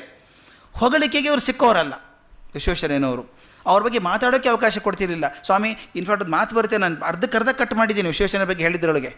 ಅವ್ರು ಬರೀತಾರೆ, ಯಾವುದೋ ಒಂದು ಸಂದರ್ಭದಲ್ಲಿ ಆ ಕಾರ್ಯಕ್ರಮ ಶುರು ಆಗೋದು ಹೇಗಿತ್ತು ಅಂದರೆ, ಶುರು ಆದ ತಕ್ಷಣ ನಾವು ಖಾವಂದ್ರನ್ನ ವಂದಿಸ್ತೇವೆ, ಅವಕಾಶ ಕೊಟ್ಟದ್ದಕ್ಕಾಗಿ ಮಹಾರಾಜರನ್ನು ವಂದಿಸ್ತೇವೆ, ಆಮೇಲೆ ದಿವಾನರನ್ನು ವಂದಿಸ್ತೇವೆ, ಒಂದು ಅರ್ಧ ಗಂಟೆ ಮಾತಿತ್ತಂತೆ. ಅದಕ್ಕೆ ವಿಶ್ವೇಶ್ವರಯ್ಯನಂತೆ ಏನು ಭಾಷಣದಲ್ಲಿ ಇದು ಯಾವುದೂ ಇರ್ಕೊಡೋದು, ನಿಮ್ಮ ವಂದನೆ ನಮಗೆ ಗೊತ್ತಾಗಿದೆ, ಯಾವತ್ತೇನೆ ವಿಷಯಕ್ಕೆ ಬನ್ನಿ, ನಮ್ಮ ಬಗ್ಗೆ ಹೊಗಳಬೇಕಾಗಿಲ್ಲ ಅಂತ ಹೇಳ್ತಿದ್ರು. ಹೀಗಾಗಿ ಅವ್ರನ್ನ ಹೊಗಳಿ ಅಂತೂ ಓಲೈಸೋಕ್ಕಾಗಲ್ಲ. ಇನ್ನು ಹೇಗೆ ಮಾಡೋದು? ಅವ್ರು ಹಾಗೆ ಡ್ರೆಸ್ ಹಾಕ್ಕೋಬೇಕು ಅಂತ. ಅದಕ್ಕೆ ನಾನು ಹೇಳ್ತಿರ್ತೇನೆ, the worst thing that can happen to a creative mind is imitation ಅಂತ. ಅದಕ್ಕೆ ಒಂದು ಹೇಳ್ತಾರೆ, imitation is a crime against God ಅಂತ. ಅನುಸರಣೆ ಮಾಡಿದರೆ ಅಡ್ಡಿ ಇಲ್ಲ, ಅನುಕರಣೆ ಕೆಟ್ಟದು. ಅವ್ರು ಹಾಗೆ ಆಗೋದಂತಿದೆಯಲ್ಲ, ಅದು ಆದದ್ದು ಇಂಥ ಆಭಾಸ ಆಯಿತು ಅಂತ ಬರೀತಾರೆ. ಕೆಲವೊಂದು ಹಳಬರು ತಾವು ವಿಶ್ವೇಶ್ವರಯ್ಯನವರಿಗೆ ಅಭಿಮತವಾಗಿರಬೇಕು ಅಂದರೆ ಅವರು ಮೆಚ್ಕೊಂಡಿದ್ದೀವಿ ಅಂತ ತೋರಿಸೋಕ್ಕೋಸ್ಕರ ಆ ಉದ್ದೇಶದಿಂದ ತಾವು ಇಜಾರು, ಬೂಟ್ಸ್ಗಳನ್ನು, ಕಂಠಾಭರಣಗಳನ್ನು ಧರಿಸಲಾರಂಭಿಸಿದರು. ಪಾಪ ಎಂದೂ ಅಭ್ಯಾಸ ಇಲ್ಲ ಅವರಿಗೆ. ಅವ್ರು ಯಾವಾಗಲೂ ತಮ್ಮ ಧೋತ್ರ, ಉತ್ತರಿಯ ಹಾಕ್ಕೊಂಬರೋರು, ಸಂಪ್ರದಾಯದ ಪ್ರಕಾರ ಬರೋರು. ಈ ಒಂದೇ ಸಲ ಆ ಪ್ಯಾಂಟು, ಕೋಟು, ಟಾಯ್ ಕಟ್ಕೊಂಡು ಬರೋಕ್ಕೆ ಶುರು ಮಾಡಿದರು. ಆಗಿನ ಕಾಲದಲ್ಲಿ ಟಾಯ್ಸಲ್ಲಿ ಬೇರೆ ಇರ್ತಿತ್ತು, ಅದನ್ನು ಹೇಳ್ತೀನಿ. ಪ್ರಜಾಪ್ರತಿನಿಧಿ ಸಭೆಯ 2 ವಯಸ್ಸಾದ ಸದಸ್ಯರು ಈ ಹೊಸ ಫ್ಯಾಷನನ್ನು ಮೊದಲು ಮಾಡಿದರು, ಹಾಕ್ಕೊಂಬಂದರು. ಹೇಗಾಗಿರ್ಬೇಕು ನೋಡಿ. ಅವ್ರು ಒಳ್ಳೆಯವರು ಪಾಪ. ಅವರಿಬ್ಬರು ಗಣ್ಯರು, ಸಭ್ಯರು, ತಿಳುವಳಿಕೆಯು, ಲೋಕಾನುಭವ ಉಳ್ಳವರು. ಆದರೂ ತಮಗೆ ಹಿಂದೆ ಬಂದಿದ್ದ ಧೋತ್ರ, ಉತ್ತರಿಗಳ ಸಂಪ್ರದಾಯವನ್ನು ಬಿಟ್ಟು ಶರಾಯಿ ತಗಲಿಸಿಕೊಂಡು ಕೋಟಿನಲ್ಲಿ ಕಾಲರ್ ನೆಕ್ಟೈಗಳನ್ನು ಕಟ್ಟಿಕೊಂಡರು. ಹೀಗೆ ನೂತನ ಅಲಂಕಾರಗಳೊಡನೆ ಅವರು ಸಭೆಯಲ್ಲಿ ಮಾತನಾಡುವಾಗ ಕೆಲವೊಂದು ಸಲ ಆಗ್ತದೆ ನಿಮಗೆ. ಈ ಕೋಟ್ ಹಾಕ್ಕೊಂಡು ಅಭ್ಯಾಸ ಇಲ್ಲದೆ ಇದ್ದವರಿದ್ದರೆ, ಮೊದಲನೇ ಸಲ ಕೋಟ್ ಹಾಕ್ಕೊಂಡ್ರೆ ಭುಜ ಅಲಗಾಡೋದೆಲ್ಲ ಹೆಂಗೆ ಇರ್ತಾರೆ ಅವರು, ಯಾಕಂದ್ರೆ ಅಭ್ಯಾಸ ಇರಲ್ಲ ಅದು. ಅಥವಾ ದಿನ ಕೋಟ್ ಹಾಕೊಳ್ಳೋರಿಗೆ ಹಾಕ್ಕೊಳ್ಳೋದೇ ಹೋದ್ರೆ ಒಂಥರ ಇರಿಸ್ಮುರುಸಾಗ್ಬಿಡುತ್ತೆ. ಹೀಗೆ ನನಗದರ ಅನುಭವ ತುಂಬ ಇದೆ. ಯಾಕಂದರೆ ಎಷ್ಟೋ ಜನ ನನ್ನ ಸ್ಟೂಡೆಂಟ್ಸ್ ನಾನು ಗುರುತೇ ಹಿಡಿತಿರಲಿಲ್ಲ ಕೋಟ್ ಇಲ್ಲದೆ ಹೋದರೆ. ಈಗೂ ಅದೇ ಪರಿಸ್ಥಿತಿ, ಯಾವಾಗಲೂ ಕೋಟ್ ಹಾಕ್ಕೊಂಡೇ ಇರೋದು ನಾನು ಕಾಲೇಜಲ್ಲಿ. ನಮ್ಮ ಸೆಕ್ರೆಟರಿಗಳು ಕೇಳೋರು, ಎಂದೊಂದು ದಿವಸ ಸಂಡೇ ದಿವಸ, ಭಾನುವಾರ ದಿವಸ ಹೋದಾಗ ಕೋಟ್ ಹಾಕ್ಕೊಳ್ಳೋದೇ ಹೋದರೆ, ಏನು ಸಿವಿಲ್ ಡ್ರೆಸ್ಸಲ್ಲಿ ಬಂದಿದ್ದೀರಿ ಇವತ್ತು ಅನ್ನೋರು. ಆದರೆ ಅಭ್ಯಾಸ ಆಗಿಬಿಡುತ್ತೆ. ಪಾಪ ಇವರಿಗೇನಾಗಿದೆ ಹಣೆ ಬರ ನೋಡಿ. ಹೀಗೆ ನೂತನ ಅಲಂಕಾರಗಳೊಡನೆ ಅವರು ಸಭೆಯಲ್ಲಿ ಮಾತನಾಡುವಾಗ ಮಾತಿನ ಜೋರು, ರಭಸವು ಹೆಚ್ಚಿದಂತೆ ಅವರ ಕೊರಳ ಪಟ್ಟಿ, ಕಾಲರ್ ಸಡಿಲವಾಗಿ ಪ್ರದಕ್ಷಿಣೆ ಮಾಡಲಾರಂಭಿಸಿತು. ಆಗಿನ ಕಾಲಕ್ಕೆ ಕಾಲರ್ ನಮ್ಮ ಹಾಗೆ ಶರ್ಟಿಗೆ ಹೊಲ್ದದಿರಲಿಲ್ಲ, ಅದು ಸೆಪ್ರೇಟ್ ಆಗಿರೋದು, ಕಾಲರ್ ಸೆಪ್ರೇಟ್ ಆಗಿರೋದು. ಯಾಕಂದರೆ ಮೇಲೆ ಒಗಿಬೇಕಾಗತ್ತಲ್ಲ, ವಾಶ್ ಮಾಡಬೇಕಾಗತ್ತೆ ಅಂಥೇಳಿ ಅದನ್ನು ತೆಗೆದು ಇಲ್ಲಿ ಒಂದು ಗುಂಡಿ ಇರೋದು ಹಿಂದಕ್ಕೆ, ಆ ಶರ್ಟಿಗೂ ಕಾಲರ್ಗೂ ಸೇರಿಸಿ ಹಾಕುವಂಥ ಒಂದು ಗುಂಡಿ, ಅದನ್ನು ಹಾಕ್ಕೋಬೇಕು. ಹಾಕ್ಕೊಂಡಾಗ ಕಾಲರ್ ಸರಿಯೋಲ್ಲ, ನಿಂತ್ಕೊಳ್ಳುತ್ತೆ. ಇದು ಬೇರೆ, ಇದು ಬೇರೆ, ಪೀಸೇ ಬೇರೆ, 2 ಪೀಸ್ ಬೇರೆಯೇ ಇರೋದು ಅದು. ಆ ಪಾಪರು ಗೊತ್ತಿಲ್ಲ, ಹೊರಗಿಂದ ಕಾಣಿಸುತ್ತೋ ಹೇಗೆ ಹಾಕ್ಕೊಂಬಂದಿದ್ದಾರೆ ಅವರು, ಚೆನ್ನಾಗಿ ಕಾಣಿಸುತ್ತೆ ಅಂತ. ಇದು ಪ್ರದಕ್ಷಿಣೆ ಮಾಡೋಕ್ಕೆ ಶುರು ಆಯಿತು. ಅದ್ರ ನೆಕ್ಟೈ ಸಹ ಸ್ಥಳದಿಂದ ಕದಲಿ ಎಡಕ್ಕೂ ಬಲಕ್ಕೂ ತಿರುಗಲಾರಂಭಿಸಿತು. ಸಭೆಯಲ್ಲಿದ್ದ ಇತರರು ಗಮನಿಸಿ ತಮ್ಮಲ್ಲೇ ನಕ್ಕೊಳ್ತಾ ಇದ್ದರು. ಈ ವಿನೋದವು ವಿಶ್ವೇಶ್ವರಯ್ಯನವರ ಗಮನಕ್ಕೂ ಬಂತು. ಅವ್ರು ಏನು ಮಾಡಿದರು ನೋಡಿ, ಎಷ್ಟು ಚೆನ್ನಾಗಿ ಮಾಡಿದರು ಅಂದರೆ, ಒಂದು ದಿನ ಮಧ್ಯಾಹ್ನ ಉಪಹಾರದ ಬಿಡುವಿನಲ್ಲಿ 2 ಪ್ರಮುಖರನ್ನು ತನ್ನ ಕೋಣೆಯ ಕರೆಸಿಕೊಂಡು, this is very important, the quality of an extraordinary leader ಅನಿಸುತ್ತೆ. ಯಾರಿಗೂ ತಪ್ಪು ಮಾಡಿದ್ದೀರಿ ಅಂತ ಮತ್ತೊಬ್ಬರ ನಗುವಿನಲ್ಲಿ ಭಾಗಿಯಾಗದೆ, ಅವ್ರ ಮನಸ್ಸನ್ನು ಕೀಳರಿಮೆಗೆ ಒಳಪಡಿಸದೆ ಉಪಹಾರ ಟೈಮಲ್ಲಿ ಕರೆಸಿಬಿಟ್ಟು ನೋಡಿ ಹೇಗೆ ಮಾಡ್ತಾರೆ ಅವರು. ಕುಶಲ ಪ್ರಶ್ನೆಗಳಾದ ಬಳಿಕ ಬಂದ ತಕ್ಷಣ, ಏನು ರೀ ಟಾಯ್ ಹಾಕ್ಕೊಳ್ಳೋಕೆ ಬರಲ್ಲ, ಯಾಕೆ ಹಾಕ್ಕೊಂಬಂದ್ರಿ ನೀವು ಅಂತ ಅನ್ನಲಿಲ್ಲ ಅವ್ರಿಗೆ. ಬೇರೆ ಆ ಮಾತಾಡಿ ಪ್ರಾಸಂಗಿಕವಾಗಿ ಅವನ ಕುರಿತು ಹೇಳಿದರು, ನಿಮ್ಮ ಕಾಲರ್ಗಳಿಗೆ ಹಿಂದುಗಡೆ ಗುಂಡಿಯನ್ನು ಹಾಕ್ಕೊಳ್ಳೋದು ಮರ್ತಿದ್ದೀರಿ, ಹಾಕ್ಕೊಂಬಿಡಿ ಅಂದ್ರಂತೆ. ಅವ್ರಿಗೆ ಗುಂಡಿ ಇದೆ ಅಂತ ಗೊತ್ತಿರಲಿಲ್ಲ, ಮರ್ತಿದ್ದೀರಿ ಅಂತ ಹೇಳಿದ್ರಂತೆ. ಕಾಲರ್ ಪಟ್ಟಿಯನ್ನು ಶರ್ಟಿಗೆ ಭದ್ರವಾಗಿ ಸಿಕ್ಕಿಸಿ ಬಿಗಿ ಮಾಡಲು ಹಿಂಭಾಗದಲ್ಲಿ ಒಂದು ಗುಂಡಿ ಇರುತ್ತಿತ್ತು. ಈ ಮರ್ಮ ನಮ್ಮ ಹಿರಿಯ ಮಿತ್ರರಿಗೆ ತಿಳಿದಿರಲಿಲ್ಲ, ದರ್ಜಿ ಅವರಿಗೆ ಕಲಿಸಿರಲಿಲ್ಲ. ಅವನು ತಪ್ಪದು, ಕಲಿಸಿಲ್ಲ ಅವರಿಗೆ. ಈ ಸಂಗತಿ ವಿಶ್ವೇಶ್ವರಯ್ಯನವರಿಗೆ ಹೇಳಿದ ಮೇಲೆ ಅರ್ಥವಾಗಿ ಸಂಪ್ರದಾಯ ಬಿಡುವುದರ ಅಪಾಯ ಎಂಥದ್ದು ಎಂದು ಅವರಿಗೆ ಗೊತ್ತಾಯಿತು. ಮುಂದೆ ಅವರು ಕೋಟ್ ಹಾಕ್ಕೊಳ್ಳೋದು ಬಿಟ್ಟರು ಅಂತ ಕೂಡ ಹೇಳ್ತಾರೆ. ಅದೇ ಸರಿ ಮೊದಲಿಂದು ಅಂತ. ಇನ್ನೊಂದು ಮುಖ್ಯವಾದ ವಿಷಯ, ಇವತ್ತಿಗೆ ಸಂಬಂಧ ಆಗುವಂಥದ್ದು ಭಾಳ ಮುಖ್ಯವಾದಂಥ ವಿಷಯ. ಎಷ್ಟೋ ಕಡೆ ಈಗ ದೇಶದಲ್ಲಿ ಕೋಲಾಹಲ ಆಗ್ತಾಯಿದೆ, ಡಿಸ್ಕಷನ್ ಆಗ್ತಾಯಿದೆ ರಿಸರ್ವೇಷನ್ ಬಗ್ಗೆ, ಯಾವ್ಯಾವ ವಿಷಯದ ಬಗ್ಗೆ ಆಗ್ತಾಯಿದೆ. ಕೋಟಾ ಮಾಡಬೇಕು, ಪ್ರೈವೇಟಲ್ಲಿ ಮಾಡಬೇಕು ಅಂತ. ಇದ್ರ ಬಗ್ಗೆ ಡಿಸ್ಕಷನ್ ಅವತ್ತಾಗಿತ್ತು ಅನ್ನೋದು ಭಾಳ ಮುಖ್ಯ. ಇದ್ರ ಬಗ್ಗೆ ಅವತ್ತೇ ಡಿಸ್ಕಷನ್ ಆಗಿತ್ತು ಅನ್ನೋದು ಭಾಳ ಮುಖ್ಯ. ಅಧಿಕಾರ ವರ್ಗದಲ್ಲೂ ಪ್ರಮುಖ ವರ್ಗದಲ್ಲೂ ಕೆಲ ಮಂದಿ ಅಂತರಂಗದಲ್ಲಿ ಪ್ರಜಾಪಕ್ಷದ ವಿಶ್ವಾಸವುಳ್ಳವರೆಂದು ಅನುಮಾನಿಸಲು ಕಾರಣ ಇತ್ತು. ಒಂದು ಮಿಲ್ಲರ್ ಕಮಿಟಿ ಅಂತ ನಾಮಕ ಮಾಡಿದರು. ಮಿಲ್ಲರ್ ಕಮಿಟಿ ಅಂದರೆ ಹೇಗೆ ಸರ್ಕಾರದ ಹುದ್ದೆಗಳನ್ನು ನೌಕರಿಗಳನ್ನು ಕೋಮವಾರು ಸಂಖ್ಯಾಬಲಕ್ಕೆ ಅನುಸಾರವಾಗಿ ಹಂಚಬೇಕೆಂಬ ತತ್ವವನ್ನು ಕಾರ್ಯರೂಪಕ್ಕೆ ತರುವುದು ಹೇಗೆ, ಪರ್ಸೆಂಟೇಜ್ ರಿಸರ್ವೇಷನ್ ಮಾಡೋದು ಹೇಗೆ, ಇದನ್ನು ಶಿಫಾರಸು ಮಾಡುವುದು ಮಿಲ್ಲರ್ ಕಮಿಟಿ ಕೊಟ್ಟಂಥ ಕೆಲಸ. ಗಮನಿಸಬೇಕಾದದ್ದು ಇದು 1918 ಮೊದಲಾದಂಥದ್ದು. ಅಂದರೆ ಈಗ ಸುಮಾರು 87 ವರ್ಷದ ಹಿಂದೆ 87 ವರ್ಷದಿಂದ ಆದಂಥ ಚರ್ಚೆ ಅದು ಇವತ್ತಿಗೂ ಪ್ರಸ್ತುತ ಆಗಿ ನಿಂತುಕೊಂಡಿದೆ. ಇದು ಏನಾಯಿತು ಅಂತ ಹೇಳ್ತೇನೆ, ಪ್ರತಿಫಲ ಇದ್ರದ್ದು. ವಿಶ್ವೇಶ್ವರಯ್ಯ ಮನಸ್ಸು ಹೇಗಿತ್ತು, ಅವ್ರು ಏನು ಮಾಡಿದರು ಅಂತ. ಕೋಮವಾರು ಚಳವಳಿಯು, ಅದಕ್ಕೆ ಪ್ರಬಲ ಜನ ಕೊಟ್ಟ ಬೆಂಬಲವು, ಮಿಲ್ಲರ್ ಕಮಿಟಿಯ ನಿಯಾಮಕವು ವಿಶ್ವೇಶ್ವರಯ್ಯನವರಿಗೆ ಸಮ್ಮತವಾಗಲಿಲ್ಲ. ಸರ್ಕಾರದ ಹುದ್ದೆ ಚಾಕರಿಗಳನ್ನು ಹಂಚುವುದರಲ್ಲಿ ಉಮೇದುವಾರರ ಯೋಗ್ಯತೆ ಒಂದು ಗಣನೆಗೆ ಬರತಕ್ಕ ವಿಷಯ ಮಾತ್ರ. ಜಾತಿ ಕೋಮುಗಳ ಸ್ಮರಣೆಯಲ್ಲಿ ಅಸಂಗತವೆಂದು ವಿಶ್ವೇಶ್ವರಯ್ಯ ದೃಢವಾಗಿ ನಂಬಿದ್ದರು. ಈ ನಂಬಿಕೆಗೆ ಪೆಟ್ಟು ಬೀಳುವ ಸನ್ನಿವೇಶ ದೇಶದಲ್ಲಿ ಬೆಳೆದಿದ್ದರಿಂದ ಅವರ ಉತ್ಸಾಹ ಇಳಿಮುಖವಾಯಿತು. ಅವ್ರು ಹೇಳೋದು ಭಾಳ ಚೆನ್ನಾಗಿ ಹೇಳ್ತಾರೆ. ಆ ಬುಕ್ ದಿವಾನ್ ಸ್ಪೀಚಸ್ ಅಂತಿದೆ, ಅದರಲ್ಲಿ ಹೇಳ್ತಾರೆ ಅವರು, ಯಾರಿಗೆ ಅನುಕೂಲ ಇಲ್ಲವೋ, ಯಾವುದೋ ಕಷ್ಟ ಇದೆಯೋ, ಆ ಅನುಕೂಲವನ್ನು ತುಂಬಿಕೊಡೋದು ಸರ್ಕಾರದ ಜವಾಬ್ದಾರಿ. ಒಂದು ಮಾತು ಬಂದಾಗ ಡಿಸ್ಕಷನ್ ಬರ್ತದೆ ವಿತ್ ಒಬ್ಬ ಬ್ರಿಟಿಷ್ ಬಂದವನು ಇಂಟರ್ವ್ಯೂ ಇದೆ ಅವ್ರ ಜೊತೆಗೆ, ಮಿಲ್ಲರ್ ಕಮಿಟಿ ಆದ ಹೊತ್ತಲ್ಲಿ. ಆತ ಹೇಳ್ತಾರೆ, ಒಂದು ಮಾತನ್ನು ಹೇಳ್ತಾರೆ, ಒಲಿಂಪಿಕ್ ಕಳಿಸ್ಬೇಕು, ಯಾವುದೋ ಒಂದು ರೇಸಿಗೆ ಕಳಿಸ್ಬೇಕು, ಜನನ ನಮ್ಮ ಕಾಂಪಿಟೇಷನ್ಗೆ ಕಳಿಸ್ಬೇಕು. ಹೈ ಜಂಪ್ ಅಂತ ಇಟ್ಕೊಳ್ಳಿ, ಹೈ ಜಂಪಿಗೆ ನಮ್ಮ ಟೀಮ್ ಕಳಿಸ್ಬೇಕಾಗಿದೆ. ತಯಾರು ಮಾಡೋದು ಹೇಗೆ? ಒಲಿಂಪಿಕ್ಗೆ ಕಳಿಸ್ಬೇಕಾದ್ರೆ ಒಂದು ಎಲಿಜಿಬಿಲಿಟಿ ಮಾರ್ಕ್ ಅಂತ ಇರುತ್ತೆ. ಯಾರು ಇಷ್ಟನ್ನು ದಾಟ್ತಾರೋ ಅವ್ರು ಮಾತ್ರ ಒಲಿಂಪಿಕ್ ಕಳ್ಸೋಕೆ ಸಾಧ್ಯ ಅಂತ ಹೇಳ್ತಾರೆ. ಅದ್ರ ಮಟ್ಟಕ್ಕೆ ಬರದೇ ಹೋದರೆ, ಎಲಿಜಿಬಿಲಿಟಿ ಮಾರ್ಕೇ ಇಲ್ಲದೆ ಕಳ್ಸೋಕೆ ಸಾಧ್ಯ ಇಲ್ಲ. ಏನು ಮಾಡ್ತಾರೆ, ಹೋದ ವರ್ಷ ಒಲಿಂಪಿಕ್ಕಲ್ಲಿ ಎಷ್ಟು ಸ್ಥಾನ ಬಂದಿತ್ತು, ಯಾವ ಮಾರ್ಕಿಗೆ ಜಿಗಿದಿದ್ದಾರೆ, ಮತ್ತು ಬೇರೆ ಬೇರೆ ಟೂರ್ನಮೆಂಟಲ್ಲಿ ಗೊತ್ತಿರುತ್ತಲ್ಲ ಯಾವ ಮಟ್ಟಕ್ಕೆ ಹಾರಿದ್ದಾರೆ ಅಂತ. ಇಷ್ಟ ಆದರೆ ಮಾತ್ರ ಅವ್ರಿಗೊಂದು ಚಾನ್ಸ್ ಉಂಟು, ಇದ್ರ ಚಾನ್ಸ್ ಇಲ್ಲ, ಕಳಿಸ್ಬೇಡಿ ಅಂತ ಇರ್ತದೆ. ಅದಕ್ಕೆ ಹೇಳ್ತಾರೆ, ಜಾಸ್ತಿ ಜನನಲ್ಲಿ ಕಳಿಸ್ಬೇಕು ಅಂತಂದರೆ 2 ಹಾದಿ ಇದೆ.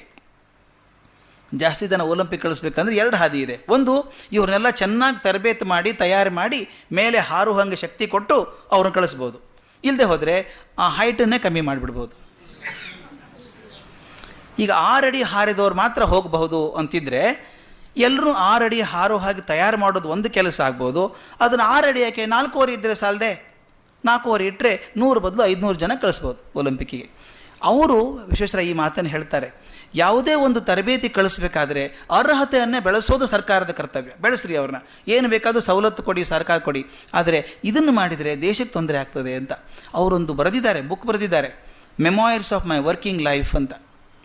ನನ್ನ ಕೆಲಸ ಮಾಡಿದ ಕಾಲದಲ್ಲಿದ್ದಂಥ ನೆನಪುಗಳ ಬಗ್ಗೆ ಬರೆದಿದ್ದಾರೆ, ಮೆಮೊಯರ್ಸ್ ಆಫ್ ಮೈ ವರ್ಕಿಂಗ್ ಲೈಫ್. ಅದನ್ನು ಬರೆದು ಬಿಟ್ಟಿದ್ದಾರೆ ಅದನ್ನು ಅವರು.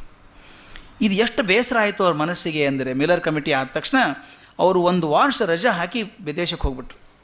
1 ವರ್ಷ ರಜೆ ಹಾಕಿ ವಿದೇಶಕ್ಕೆ ಹೋಗ್ಬಿಟ್ರು. ಹಿಂದಿರುಗಿ ಬರುವ ಹೊತ್ತಿಗೆ ಮೊದಲನೇ ಪ್ರಪಂಚ ಯುದ್ಧ ಮುಗಿದು ಆರ್ಮಿ ಸಿಸ್ಟಮ್ದ ತಾತ್ಕಾಲಿಕ ಒಪ್ಪಂದ ಆಗುವಂಥದ್ರಲ್ಲಿತ್ತು. ಚಾರ್ಜ್ ತೆಗೆದುಕೊಂಡ ಸ್ವಲ್ಪ ದಿವಸದೊಳಗಾಗಿ ವಿಶ್ವೇಶ್ವರಯ್ಯನವರು ಕೆಲಸಕ್ಕೆ ರಾಜೀನಾಮೆ ಕೊಟ್ಬಿಟ್ರು. ಸಾಕು, ನನ್ನ ಕೆಲಸ ಬೇಡ ಅಂತ. ಆ ಕೆಲಸ ಬೇಡ ಅಂದದ್ದು ಯಾವ ಇದು ಕೊಡಬೇಕು, ಅಥಾರಿಟಿಯಿಂದ ಕೊಡಬೇಕು, ಹ್ಯಾಕೆ ಕೊಟ್ಟರು ಅವರು ಅಂತ ನೋಡಿ ಎಷ್ಟು ಚೆನ್ನಾಗಿದೆ ಅದು. ಅವರು ವಿಶ್ರಾಂತವಾಗುವ ದಿನ ಮಧ್ಯಾಹ್ನ 4 ಗಂಟೆಯವರೆಗೆ ವರ್ತಮಾನದ ಸುಳಿವು ಬಹಿರಂಗವಾಗಿರಲಿಲ್ಲ. ಅಂದರೆ 4 ಗಂಟೆವರೆಗೂ ಕೆಲಸ ಮಾಡಿದ್ದಾರೆ, ಹೊತ್ತಿನ ಕೆಲಸ ಎಲ್ಲ ಮಾಡಿದ್ದಾರೆ, ಯಾರಿಗೂ ಗೊತ್ತಿಲ್ಲ. ಮಧ್ಯಾಹ್ನ ಸೆಕ್ರೆಟ್ರಿಯೇಟಿನ ಸಿಬ್ಬಂದಿಯೆಲ್ಲ ಅಠಾರ ಕಚೇರಿ ನಡುವಣ ಸಭಾಮಂದಿರಕ್ಕೆ ಬರತಕ್ಕದೆಂದು ಕೋರಿದರು. ಎಷ್ಟು ಜನ ಇದ್ದರು ಸೆಕ್ರೆಟ್ರಿಯೇಟಲ್ಲಿ, ಎಲ್ಲರೂ ಬರಬೇಕು ಅಂತ ಹೇಳಿದರು. ಎಲ್ಲ ಬಂದರು. ಸೆಕ್ರೆಟ್ರಿಗಳು, ಅಸಿಸ್ಟೆಂಟ್ ಸೆಕ್ರೆಟ್ರಿಗಳು, ಸೂಪರಿಂಟೆಂಡೆಂಟ್ರುಗಳು ಎಲ್ಲರೂ ಸೇರಿದ ಮೇಲೆ ವಿಶ್ವೇಶ್ವರಯ್ಯನವರು ಪ್ರತಿಯೊಬ್ಬರ ಬಳಿಗೂ ಹೋಗಿ ಕೈ ಕುಲುಕಿ ಅವರ ಸಹಕಾರಕ್ಕಾಗಿ ಅವರನ್ನೆಲ್ಲ ವಂದಿಸಿ ಸರಸರನ ಮೆಟ್ಟಿಲಿಳಿದು ತಮ್ಮ ಸ್ವಂತದ ಮೋಟಾರ್ ಕಾರ್ನಲ್ಲಿ ಮನೆಗೆ ತೆರಳಿದರು. ಆಗ ಎಲ್ರಿಗೂ ಅರ್ಥವಾಯಿತು ಅದೇನೆಂಬುದು. ಬಹುಮಂದಿ ಕುಳಿತು ಕಣ್ಣೀರಿಟ್ಟರು. ಅಂದರೆ ಬಿಡ್ತೀನಿ ಅಂತೂ ಹೇಳಿಲ್ಲ, ಎಲ್ಲರನ್ನೂ ಕರೆದು ಸಹಕಾರ ಕೊಟ್ಟೋದಕ್ಕೆ ವಂದನೆಗಳು ಅಂತ ಹೇಳಿ ಸರಸರ ಇಳಿದು ಯಾವಾಗ ತಮ್ಮ ಪರ್ಸ್ನಲ್ ಕಾರಲ್ಲಿ ಮನೆಗೆ ಹೋದರೋ ಆವಾಗ ಜನಕ್ಕೆ ಗೊತ್ತಾಯ್ತು ದಿವಾನಗಿರಿ ಬಿಟ್ರಿ ಇವರು ಅಂತ. ಮುಂದೆ ಮಾತಾಡ್ತಿರ್ಬೇಕಾದ್ರೆ DVG ಹತ್ರ ವಿಶ್ವೇಶ್ವರಯ್ಯ ಹೇಳ್ತಾರೆ, ನಾನು ಇಲ್ಲಿ 5-6 ವರ್ಷ ಕಾಲವಾದರೂ ಇದ್ದು ನನ್ನ ಕೈಯಲ್ಲಾದ ಕೆಲಸ ಮಾಡಲು ಅನುಕೂಲಿಸಿದ್ದು ಯಾವುದರಿಂದ ಗೊತ್ತೇ, ಕೆಲಸ ಮಾಡೋಕ್ಕೆ ಸಾಧ್ಯ ಆದದ್ದು ಯಾವುದರಿಂದ ಗೊತ್ತೇ ಅಂತ ಕೇಳ್ತಾರೆ.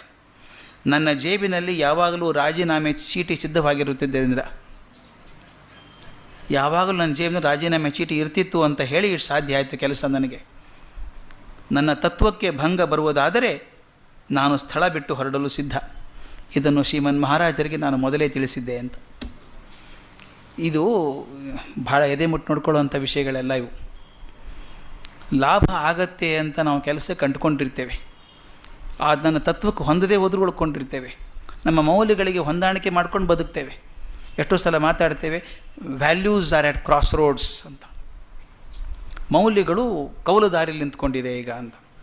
ವ್ಯಾಲ್ಯೂಸ್ ವೇರ್ ನೆವರ್ ಎಟ್ ಕ್ರಾಸ್ ರೋಡ್ಸ್, ವಿ ಸ್ಟ್ಯಾಂಡ್ ಎಟ್ ಕ್ರಾಸ್ ರೋಡ್ಸ್.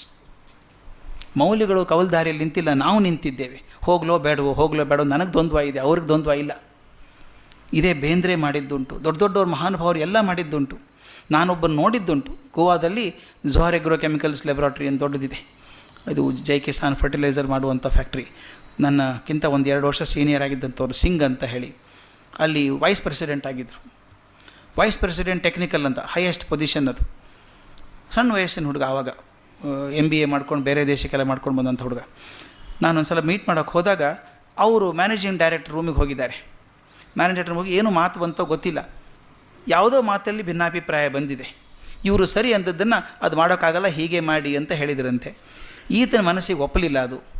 ಅವನು ಕೇಳಿದ್ದೇನು ಗೊತ್ತಾ, would you permit me to go into my cabin and take my coat? ನನ್ನ ರೂಮಿಗೆ ಹೋಗಿ ನಾನು ಕೋಟ್ ತೊಗೋಬಹುದಾ ನಾನು ಅಂದು. ಕೋಟ್ ಒಳಗೆ ಹೋಗಲಿಲ್ಲ, ರೂಮ್ ಒಳಗೆ ಹೊರಗೆ ನಿಂತು ತಮ್ಮ ಅಟೆಂಡರ್ಗೆ ಹೇಳಿದಂತೆ, bring my bag and my coat. ಆ ಬ್ಯಾಗ್ ಕೋಟ್ ಹೊರಗೆ ತಂದು ಒಳಗೆ ಕಾಲು ಇಡಲಿಲ್ಲ, ಇಟ್ಟು ಬ್ಯಾಗ್ ತೆಗೆದು ಅದರೊಳಗೆ 3 ಫೈಲ್ ಇತ್ತು. ಅದು 3 ಕೊಟ್ಟುಬಿಟ್ಟು ಸಾಹೇಬ್ರಿಗೆ ಕೊಡು ಇದನ್ನಂತ ಬ್ಯಾಗ್ ತೊಗೊಂಡು ಕೆಳಗಡೆ ಬಂದು ಟ್ಯಾಕ್ಸಿ ತೊಗೊಂಡು ಮನೆಗೆ ಹೋಗ್ಬಿಟ್ಟ. ನಾನು ಕೇಳಿದ್ದೆ ಯಾಕೆ ಹಿಂಗೆ ಮಾಡಿದೆ ಅಂತ. ಅವನು ಹೇಳ್ತಾನೆ, when you reach the top you don't have many options. ಇದು ಭಾಳ ಮುಖ್ಯ. ಇದು ಮನುಷ್ಯ ಎತ್ತರಕ್ಕೆ ಹೋದಷ್ಟು ಏಕಾಂಗಿ ಆಗ್ತಾನೆ ಅಂತ ಹೇಳ್ತಾರೆ. ಮಾತಾಡೋಕ್ಕೆ ನಿಮ್ಮ ಹತ್ರ 100 ಜನ ಸಿಗಬಹುದು, ಆತ್ಮೀಯರು ಸಿಗೋದು ಅಪರೂಪ ಆಗತ್ತೆ. I don't think there is a more lonely man than the prime minister and president of the country. ಒಬ್ಬ ರಾಷ್ಟ್ರಪತಿ ಆಗಲಿ ಪ್ರಧಾನಮಂತ್ರಿ ಆದರೆ ಅವರಷ್ಟು ಏಕಾಂಗಿ ಆಗೋಕ್ಕೆ ಸಾಧ್ಯ ಇಲ್ಲ. 100 ಹೇಳಬೇಕು ಅಂತ ತುಡಿತಾ ಇರ್ತದೆ. ನಿಮ್ಮ ಕಡೆ ಕೆಲಸ ಮಾಡೋರು 1,00,000 ಜನ ಸಿಗಬಹುದು, ಆತ್ಮೀಯರು ಸಿಗೋದು ಒಬ್ಬರೋ ಇಬ್ಬರು. ಆತ್ಮೀಯರಿಗೋಸ್ಕರ ಟೈಮು ಕೊಡೋಕ್ಕಾಗಲ್ಲಲ್ಲ ನಿಮಗೆ. ಒಂದು ಹಂತಕ್ಕೆ ಹೋದ್ಮೇಲೆ ನಿಮಗೆ ಟೈಮ್ ಸಿಗೋಲ್ಲ ನಿಮ್ಮ ಬಗ್ಗೆ. ಈ ರೀತಿ ಆದಾಗ ವಿಶ್ವೇಶ್ವರಯ್ಯ ಹೇಳಿದ್ದೇನು ತಪ್ಪಲ್ಲ ಅನಿಸುತ್ತೆ. ನಾನು ಸಿಂಗ್ ಬಗ್ಗೆ ಹೇಳಿದ್ನಲ್ಲ, ಆ ಮಟ್ಟಕ್ಕೆ ಹೋದಾಗ I have no options, either to stay there to get out. ಇರ್ಬೋದು ಅಂತ ಬಿಟ್ಟು ಹೋಗ್ಬೇಕು, ಎರಡೇ ಕೆಲಸ ನನಗೆ. ಅದು ಇರೋಕ್ಕಾಗಲ್ಲ, ನನ್ನ ಮೌಲ್ಯಕ್ಕೆ ಒಪ್ಪೋದಿಲ್ಲ ಅಂದಾಗ ಐ ಹ್ಯಾವ್ ನೋ ಆಪ್ಷನ್. ಅದಕ್ಕೆ ಹೇಳ್ತಾರೆ, either you compromise your values or compromise with the organisation. Either you leave your values or leave the organisation. ಹೇಳ್ತಾರೆ, tragedy is most people leave the values ಅಂತ. ನಿಮ್ಮ ಮೌಲ್ಯಗಳನ್ನಾದರೂ ಬಿಡಬೇಕು ಅಥವಾ ಕೆಲಸವನ್ನಾದರೂ ಬಿಡಬೇಕು. ಆದರೆ ವಿಶ್ವೇಶ್ವರಯ್ಯರ ಪ್ರಸಂಗದಲ್ಲೇ ಚಿಂತೆ ಕೂಡ ಮಾಡೋ ಅವಕಾಶ ಇಲ್ಲ. ಅವ್ರು ಹೇಳಿದರು, ಮೈ ವ್ಯಾಲ್ಯೂಸ್ ಆರ್ ಮೋರ್ ಇಂಪಾರ್ಟೆಂಟ್, ಬಿಟ್ಬಿಟ್ರು. ಇಷ್ಟು ಸಿಸ್ಟಮ್ಯಾಟಿಕ್ ವ್ಯಕ್ತಿ ಆದರೂ ಕೂಡ ನಿರಾಡಂಬರ ವ್ಯಕ್ತಿ ಅಂತ, ಆಡಂಬರ ಇರಲಿಲ್ಲ. ಅವ್ರು ಹೇಳ್ತಾರೆ, ಒಂದು ಎಕ್ಸಾಂಪಲ್ ಕೊಡ್ತಾರೆ. ತಮ್ಮ ಬಂಧುಗಳಿಗೊಬ್ರು ಹೇಳ್ತಾ ಇದ್ದರಂತೆ, ನಿನ್ನ ಕಾರಲ್ಲಿ ಹೋದರೂ ಕೂಡ ಹ್ಯಾಕೆ ಕೂತ್ಕೋಬೇಕು ಕಾರಲ್ಲಿ, ಇನ್ನು ಕಲಿಬೇಕಾದದ್ದು ನಾವೆಲ್ಲ. ನಾವು ಟ್ಯಾಕ್ಸಿಯಲ್ಲಿ ಕೂತ್ಕೊಂಡ್ರೆ ವಿಕ್ರಮಾದಿತ್ಯನ ಸಿಂಹಾಸನ ಮೇಲೆ ಕೂತ್ಕೊಂಡಿರ್ತೇವೆ. ಇವ್ರು ಹೇಳ್ತಾರೆ, ಬಂಧುಗಳಿಗೆ ನಿಂದೇ ಕಾರಲ್ಲಿ ಕೂತ್ಕೋಬೇಕು ಹೇಗೆ ಅಂತ ಕಲಿಸ್ಕೊಡ್ತಾರೆ. ಕಾರಲ್ಲಿ ಹೇಗೆ ಕುಳಿತುಕೊಳ್ಳಬೇಕೆಂಬುದನ್ನು ವಿಶ್ವೇಶ್ವರಯ್ಯ ಉಪದೇಶ ಮಾಡಿದರು. ಕಾರು ನಿನ್ನದಾದರೂ ನೀನು ಅದಕ್ಕೆ ಒಡೆಯನೆಂಬುದನ್ನು ತೋರಿಸಿಕೊಳ್ಳತಕ್ಕದ್ದಲ್ಲ. ಮುಂದಿನ ಪೀಠದ ಅಂಚಿಗೆ ಮೈ ಅಂಟಿಸಿಕೊಂಡಿರಬೇಕು. ತೀರಾ ಸಡಿಲವಾಗಿ ಕುಳಿತುಕೊಳ್ಳಬಾರದು, ಕಾಲುಗಳನ್ನು ಹರಡಿಕೊಳ್ಳಬಾರದು. ಮತ್ತಾರ ಕಾರಿನಲ್ಲಿಯೋ ಎರವಲು ಬಂದಿರುವಾಗ 1-2 ವರ್ಷ ನಿರ್ಬಂಧದಲ್ಲಿ ಕುಳಿತಿರುವಂತೆ ಮೈ ಸಣ್ಣದು ಮಾಡಿಕೊಂಡು ಕೊಂಚ ಓರಿಯಾಗಿ ಕುಳಿತುಕೊಂಡಿರಬೇಕು. ಹೊರಗೆ ನೋಡೋರಿಗೆ ಏನು ದರ್ಬಾರಿ ಒಂದು ಅಂತ ಅನ್ನೋ ಹಾಗೆ ಆಗಬಾರ್ದು. ಇನ್ನೊಂದು ದಿನ ಬಂಧುವಿಗೆ ಹೇಳಿದರು, ಡ್ರೈವರಿಗೆ ಒಳ್ಳೆ ಬಟ್ಟೆ ಕೊಡಿಸು, ಆಳುಗಳ ಬಟ್ಟೆ ಬರೆಯಿಂದ ಯಜಮಾನರ ಯೋಗ್ಯತೆ ಗೊತ್ತಾಗುತ್ತದೆ ಅಂತ. ನೋಡಿ ಎಷ್ಟು ಚೆನ್ನಾಗಿದೆ. ನಾವು ಸಾಮಾನ್ಯವಾಗಿ ನಮ್ಮ ಬಗ್ಗೆನೇ ಚಿಂತೆ ಮಾಡ್ತಿರ್ತೀವಿ. ಹೇಳ್ತಾರೆ, ಡ್ರೈವರ್ಗೆ ಒಳ್ಳೆ ಬಟ್ಟೆ ಕೊಡಿಸು, ಅವರಿಂದ ನಿಮ್ಮ ಯೋಗ್ಯತೆ ಗೊತ್ತಾಗ್ತದೆ ಅಂತ. ಒಂದು ಘಟನೆ, ಅದ್ಭುತ ಘಟನೆ ಬರೀತಾರೆ ಮುಂದೆ. ಅವ್ರು ಹೇಗಿದ್ದರು ಅಂತ ತೋರಿಸ್ಕೊಳ್ಳೋಕೆ ಇಷ್ಟ ಇಲ್ಲ ಅಂತ. PS ಶಿವಸ್ವಾಮಿ ಅಯ್ಯರ್ ಅಂತ, ಬಹಳ ದೊಡ್ಡವರು, ಮಹಾವಿದ್ವಾಂಸರವರು. ಸಂಸ್ಕೃತದಲ್ಲೂ ಹಾಗೆ, ನ್ಯಾಯಶಾಸ್ತ್ರದಲ್ಲೂ ಹಾಗೇನೆ. ಮುಂದೆ ಮದ್ರಾಸ್ದಲ್ಲಿ ಬಹಳಷ್ಟು ವರ್ಷ ಮಂತ್ರಿಯಾಗಿ ಮುಂದೆ ಗವರ್ನರು ಆಗಿದ್ದರು ಸ್ವಲ್ಪ ದಿವಸ ಅವರು, ಶಿವಸ್ವಾಮಿ ಅಯ್ಯರ್. ಅವರು ಒಂದು ಸಲ ಬಂದಿದ್ದರಂತೆ ವಿಶ್ವೇಶ್ವರಯ್ಯರ ಹತ್ರ. ಅವರು ಬಹಳ ಸ್ನೇಹಿತರು. ಒಂದು ಸಲ ಇಬ್ಬರು ಉಪಹಾರ ಆದಮೇಲೆ, ಉಪಹಾರ ಕೂತ್ಕೋಬೇಕು, ಸಣ್ಣ ಟೇಬಲ್ಲು, ಆ ಕಡೆ ಶಿವಸ್ವಾಮಿ ಅಯ್ಯರವರು, ಈ ಕಡೆ ವಿಶ್ವೇಶ್ವರಯ್ಯನವರು ಕೂತ್ಕೊಂಡ್ರಂತೆ. ಭಾಳ ತಮಾಷೆಯಾದ ಘಟನೆ ಇದು. ಶಿವಸ್ವಾಮಿ ಅಯ್ಯರವರು ಸೂಟ್ ಹಾಕ್ಕೊಂಡು ಟಾಯ್ ಕಟ್ಕೊಂಡು, ಒಂದು ಟಾಯ್ ಪಿನ್ ಅಂತ ಇರ್ತಿತ್ತು ಮೊದಲೊಂದು, ಟಾಯ್ ಕ್ಲಿಪ್ ಅಲ್ಲ, ಕ್ಲಿಪ್ ನಂತರ ಬಂದದ್ದು. ಪಿನ್ ಅಂದರೆ ಒಂದು ಗುಂಡು ಸೂಜಿ ಥರ ಇರೋದು, ಅದನ್ನು ಸಿಕ್ಸ್ಕೊಳ್ಳೋದು ಹೀಗೆ, ಟಾಯ್ ಹಾರಬಾರ್ದು ಅಂತ, ಶರ್ಟಿಗೂ ಅದಕ್ಕೆ ಟಾಯ್ಗೂ ಸೇರಿಸಿ ಸಿಕ್ಸ್ಕೊಳ್ಳೋದು, ಅದಕ್ಕೊಂದು ಮೇಲೆ ಅಲಂಕಾರವಾಗಿ ಏನೋ ಒಂದು ಡಿಸೈನ್ ಇರೋದು ಮೇಲೆ. ಆ ಥರದೊಂದು ಪಿನ್ ಹಾಕ್ಕೊಂಡು ಕೂತ್ಕೊಂಡಿದ್ರಂತೆ ಅವರು, ಆ ಥರದ ಪಿನ್ ಹಾಕ್ಕೊಳ್ಳೋರು.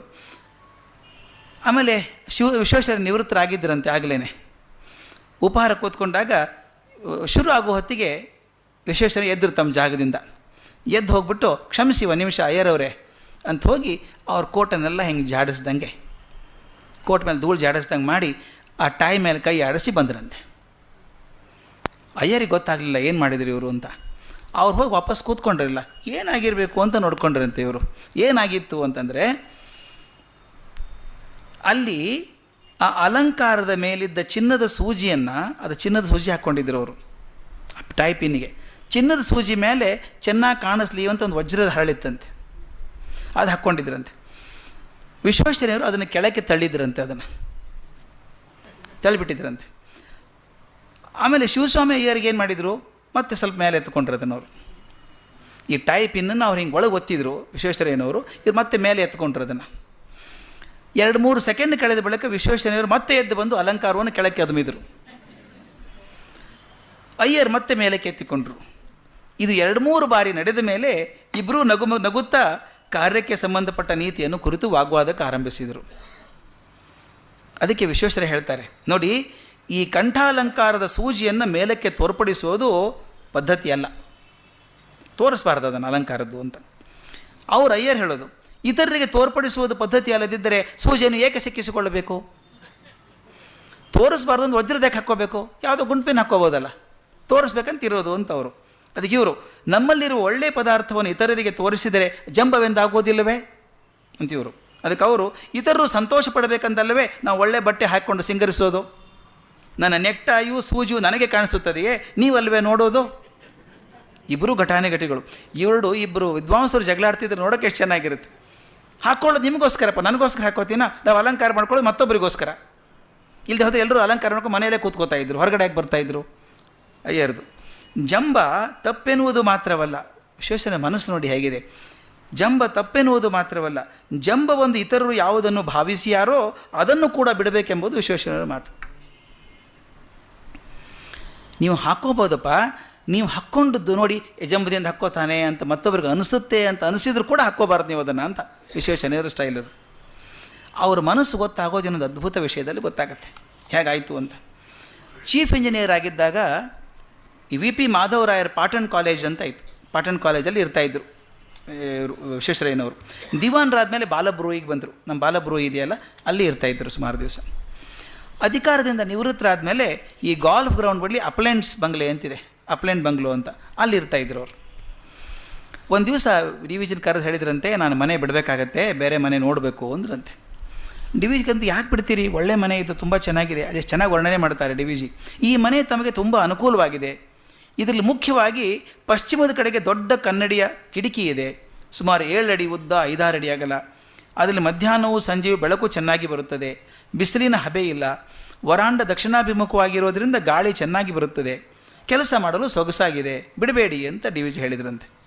ಅದಕ್ಕೆ ಅವ್ರು ಹೇಳ್ತಿದ್ರಂತೆ, ಇಲ್ಲ ಈ ಮನೆಯ ವಾಯ್ದೆ ಮುಗಿಯಿತು, ಅಗ್ರಿಮೆಂಟ್ ಇನ್ನೊಂದು ತಿಂಗಳು ಮುಗಿದು ಹೋಗ್ತದೆ, ಅದನ್ನು ಪುನಃ ಹೆಚ್ಚು ಮಾಡಲು ನನಗೆ ಕೇಳಲು ಇಷ್ಟವಿಲ್ಲ. ಮನೆ ಮಾಲೀಕರು ಬಂದು ಈ ಜಾಗ ತಮಗೆ ಬೇಕಾಗಿದೆ ಎಂದು ಹೇಳಿದಾಗ ಮನೆ ಬಿಡಬೇಕಾದದ್ದು ನನ್ನ ಕರ್ತವ್ಯ. ಇನ್ನೂ 1-2 ತಿಂಗಳು ಇರಬೇಕಾದ್ರೆ ಮೊದಲೇ ಇದು ಬಿಡಬೇಕು ಅಂತ ವಿಚಾರ ಮಾಡಿದ್ದು. ಹೀಗೆ ಮಾತನಾಡುತ್ತಾ ಅವ್ರಿಗೊಂದು ಆಫರ್ ಬಂದಿದೆ ಈಗಾಗಲೇ ವಿಶ್ವೇಶ್ವರಯ್ಯನವರಿಗೆ. ಸರ್ಕಾರದವರು ಹೇಳುತ್ತಾರೆ, ಬಾಲಬ್ರೂಯಿ ಬಂಗ್ಲೆಗೆ ನೀವು ಹೋಗಬಹುದು ಎಂದು, ನೀನು ಏನು ಹೇಳ್ತೀ ಅಂತ ಕೇಳಿದ್ರಂತೆ ಡಿ ವಿ ಜಿಗೆ.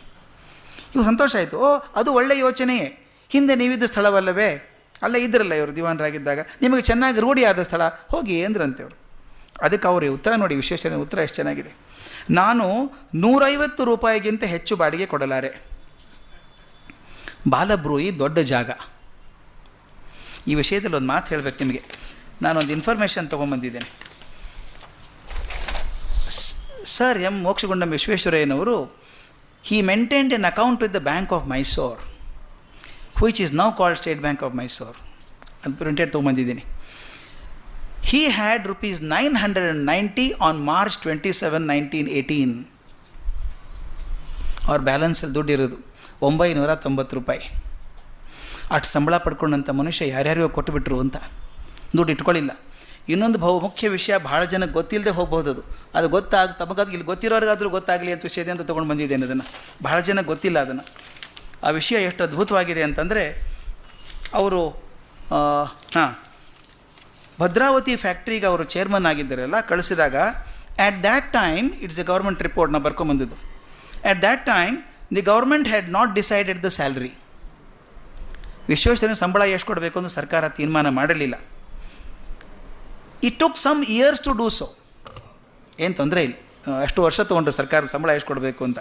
The government owed him more than 100,000 rupees. 1,00,000 ರೂಪಾಯಿಗಿಂತ ಹೆಚ್ಚಿಗೆ ಕೊಡಬೇಕಾಗಿ ಬಂತು ಗೌರ್ಮೆಂಟ್, ಸಂಬಳ ಉಳ್ಕೊಂಡಿತ್ತು. But he did not touch a rupee even. 1 ರೂಪಾಯಿ ಕೂಡ ತೊಗೊಳ್ಳಿಲ್ಲಂತೆ.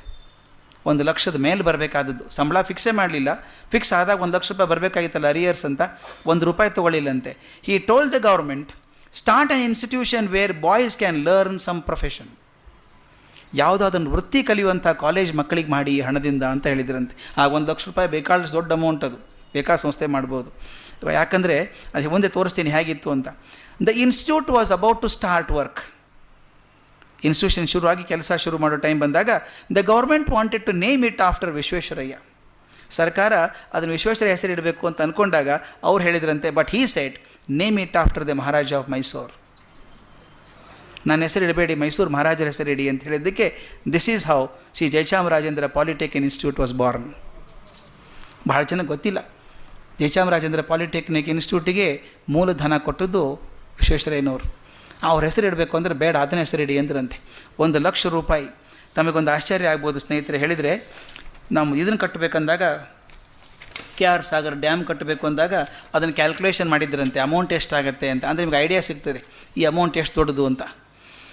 He planned the KRS dam. The cost was estimated. It came to 25,300 rupees. Dam ಕಟ್ಟೋದಕ್ಕೆ ಎಸ್ಟಿಮೇಟ್ ಮಾಡಿದ್ದು 25,300 ರೂಪಾಯಿ ಆಗಿನ ಕಾಲಕ್ಕೆ. ಅದನ್ನು 4 ಪಟ್ಟು ಅಮೌಂಟ್ ಇವರಿಗೆ ಬಂದಾಗ ಅದನ್ನು ಇನ್ಸ್ಟಿಟ್ಯೂಟಿಗೆ ಕೊಟ್ಬಿಟ್ರು.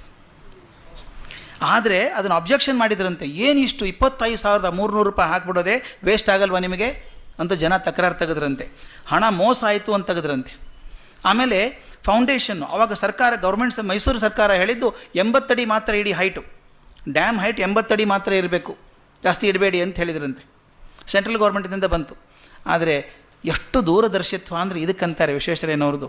ಅವರು ಫೌಂಡೇಶನ್ ಎಷ್ಟು ಮಾಡಿದ್ರು ಅಂತ, ಫೌಂಡೇಶನ್ನು 130 ಅಡಿ ಆಗುವಷ್ಟು ಇಟ್ಟಿದ್ದಾರೆ.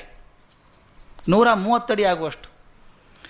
ಆವಾಗಂದ್ರೆ ದುಂದು ವೆಚ್ಚ ಆಯಿತು, ಹಣ ಖರ್ಚಾಗಿ ಹೋಯಿತು. 25,000 ರೂಪಾಯಿ ಡ್ಯಾಮಿಗೆ ಕಟ್ ಮಾಡೋದು ಇದೆಯಾ ಏನಾದರೂ ಅಂತ ಹೇಳ್ತಿದ್ರಂತೆ. ಅಂದರೆ ಎಷ್ಟು ದೂರದರ್ಶಿತ್ವ ಅಂದರೆ, ಮುಂದೆ ಡ್ಯಾಮ್ ಮುಗಿಯೋ ಹೊತ್ತಿಗೆ ಇವರು ಸೆಂಟ್ರಲ್ ಗೌರ್ಮೆಂಟನ್ನು ಒಪ್ಪಿಸಿಬಿಟ್ಟು 126 ಅಡಿ ಆಗೋಂಗೆ ಪರ್ಮಿಷನ್ ತಂದುಬಿಟ್ರು. 130 ಅಡಿ ಆಗೋ ಧೈರ್ಯ ಇಟ್ಕೊಂಡೇ ಫೌಂಡೇಶನ್ ಮಾಡಿದ್ದು. ನೋಡಿ, ಮತ್ತೊಬ್ಬರಾಗಿದ್ದರೆ 80 ಅಡಿ ಫೌಂಡೇಶನ್ ಹಾಕಿ ಆಮೇಲೆ ಸೆಂಟ್ರಲ್ ಗೌರ್ಮೆಂಟ್ ಪರ್ಮಿಷನ್ ಕೊಟ್ಟಿದ್ದಾರೆ, ಫೌಂಡೇಶನ್ ಚೇಂಜ್ ಮಾಡೋಕ್ಕಾಗತ್ತಾ? ಇದು ಲೆಕ್ಕ. ಮತ್ತು ಇನ್ನೊಂದು ಅಪರೂಪದ ವಿಷಯ ನನಗೆ ತಿಳಿದು ಬಂದದ್ದು, ಇದು ಭಾಳ ವಿಚಿತ್ರವಾದಂಥ ವಿಷಯ ನನ್ನ ಗಮನಕ್ಕೆ ಬಂದದ್ದು, ಅದು ಹೇಳಿಬಿಡಬೇಕು ಅನಿಸುತ್ತೆ ನನಗೆ. ವಿಶ್ವೇಶ್ವರಯ್ಯನವರು ಅಲ್ಲಿ ಡ್ಯಾಮ್ ಕಟ್ಟಿಸಿದ್ರಲ್ಲ, KRS ಕಟ್ಟೋಕ್ಕೆ ಹೋದಾಗ ಒಂದು ವಿಚಿತ್ರವಾದ ವಿಷಯ ನನ್ನ ಕಣ್ಣಿಗೆ ಬಿದ್ದಿದೆ, ಅದನ್ನು ಹೇಳೋಕೆ ಇಷ್ಟಪಡ್ತೇನೆ. Workmen clearing the ground for laying the foundation of the dam. Foundation ಹಾಕಬೇಕಾದ್ರೆ ನೆಲ ಕಗೀತಾ ಇದ್ರಲ್ಲ ಜನ, ಅವರಿಗೆ ಒಂದು ಹಳೆ ಕಲ್ಲು ಸಿಕ್ತಂತೆ, ಕಲ್ಲು ಚಪ್ಪಡಿ, ಅದ್ರ ಮೇಲೆ ಒಂದು ಏನೋ ಕೆತ್ತನೆ ಇತ್ತು. They uncovered a stone slab dated 1794. 1794ನೇ ಇಸ್ವಿಗಾದಂಥ ಒಂದು ಕಲ್ಲು ಸಿಕ್ಕಿದೆ ಬರೆದಿದ್ದು. ಅದ್ರ ಮೇಲೆ ಏನು ಬರೆದಿದ್ದಾರೆ ಅಂದರೆ, there is a Persian inscription on it read, in the name of God, the compassionate, the merciful, Hazrat Tipu Sultan, the shadow of God, the Lord bestower of gifts, laid the foundation for a dam across the river Kaveri to the west of the capital.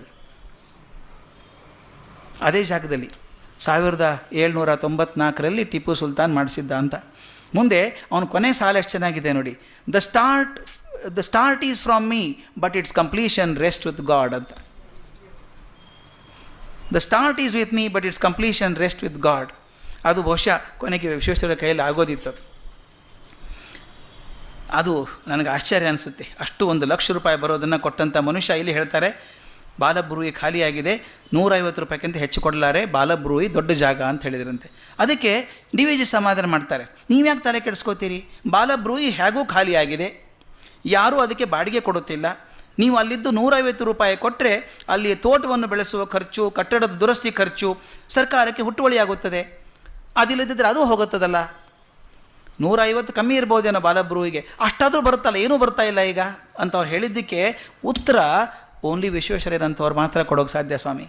ಉತ್ತರ ಕೊಡ್ತಾರೆ, ಆ ಜಾಗಕ್ಕೆ ಹೆಚ್ಚು ಬಾಡಿಗೆ ಯುಕ್ತವಾಗಿದೆ, ನಾನು ಅಷ್ಟು ಕೊಡಲಾರೆ.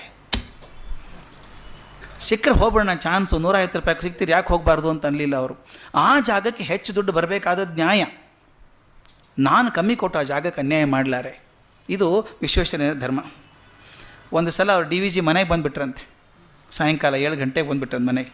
ಅನಿರೀಕ್ಷಿತವಾದದ್ದು 1946-47ರಲ್ಲಿ.